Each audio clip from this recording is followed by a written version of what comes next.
Risen Valstrax is the single hardest monster in all of Sunbreak and Rise, and a large part of that is due to its staggering aggression. But after fighting it a couple times, an intriguing question comes up that I never really thought I'd have to ask.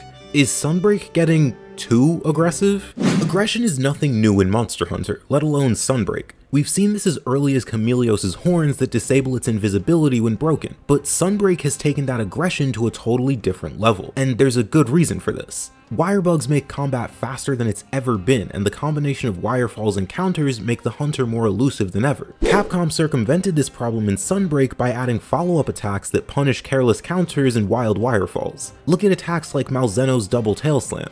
If you counter the first slam, you'll get punished by the second one. This level of aggression perfectly matches the level of evasion that's granted to the hunter with wire bugs and counters. See, aggressive combat is a balancing act between the player character and the enemy. You want to ensure that both parties are active. When an enemy is too powerful, there's too much downtime for the player. You're effectively just waiting to take your turn. However, when the player is too powerful, the experience is equally one-sided, and as a result, just as boring. When this system reaches an equilibrium between the player and the boss, both parties are constantly active, always responding to the last action taken by the opposition. Generally speaking, Sunbreak does a pretty good job of staying in this equilibrium, so how does Risen Valstrax fit into this system? Now, whether or not this monster is too aggressive is a tough question to answer. Let me explain why. First and foremost, we need to address the elephant in the room. Title Update 4, as of writing this script, has been out for less than 24 hours. Unless you're some kind of genius prodigy, it's basically impossible to master a monster that fast. I mean, I guess you could if you didn't have a job and just played the game for 15 hours straight, but just like being subscribed, I don't think many people fall into that category. The second issue in measuring a monster's difficulty this early relates to the game itself. One of the biggest selling points of Monster Hunter are that there are 14 different weapons, each one allowing for a totally different experience. When you change weapons, your attacks, your special moves, and even your mobility all totally change. A perfect mix of aggression for a dual blade player will look totally different for a lance player. All of this is to say that it's not exactly a perfect science by any means when trying to determine whether or not a monster is too aggressive. Now, with all that out of the way, let's look at how Risen Valstrax goes a step above basically every monster in this game when it comes to pure aggression. I mentioned earlier how most monsters in Sunbreak have these follow-up attacks, but Risen Valstrax actually has follow-ups for its follow-ups.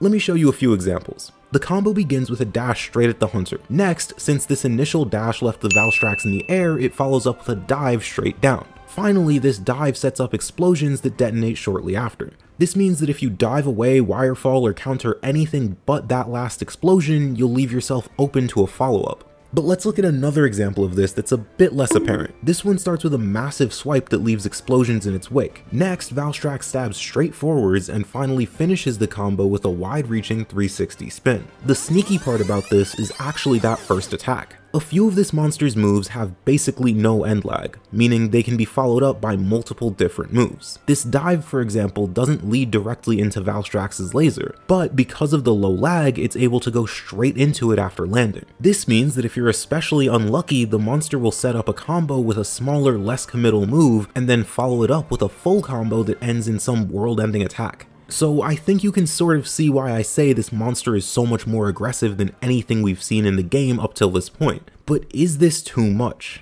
Well, kind of. But hear me out, because it's not as straightforward as it may seem.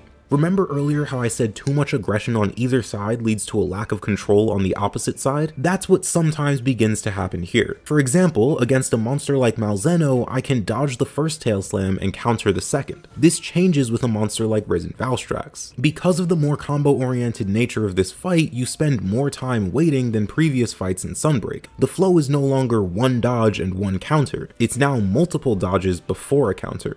This probably seems like a small change, but I think it basically answers the question at the start. The perfect balance is a 50-50 fight where both you and the boss have equal chances to attack. Since this 50-50 nature is gone in this fight, we can say for sure that the agency is in the hands of the boss and not the player. And honestly, that's a good thing. See, despite having my back against the wall, sometimes literally, for most of the hunt, this was one of the most fun hunts in the game. It's genuinely exciting and exhilarating knowing that any mistake could be your last, knowing that you can't just wirefall or counter your way out of any problem. You actually have to plan carefully and really respect this monster when you fight it. There are a lot of great monsters in Sunbreak. especially in the title updates, but Risen Valstrax may have just rocketed ahead of all of its competition. But I did say may have for a reason. Risen Valstrax is great, but there's something that makes Chaotic Gore Magala a bit different. Check out this video to find out what it is.